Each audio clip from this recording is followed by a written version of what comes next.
একটি ছোট্ট বেড়াল আপেল কাটতে কাটতে তার মধ্যে ঢুকে যায়। এরপর তার মা এসে আপেলটিকে খেয়ে ফেলে ফলে ছোট্ট বেড়ালটি তার মায়ের পেটের মধ্যে চলে যায়।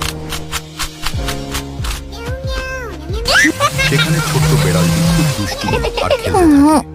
এরপর তার মায়ের পেটে খুব যন্ত্রণা শুরু হয় এবং সে অসুস্থ হয়ে পড়ে।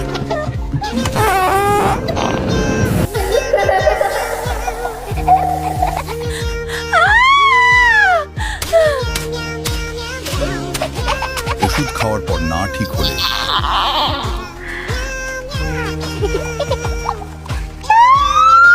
তাকে হাসপাতালে নিয়ে যাওয়া হয়। Breathe. I've got you. It hurts.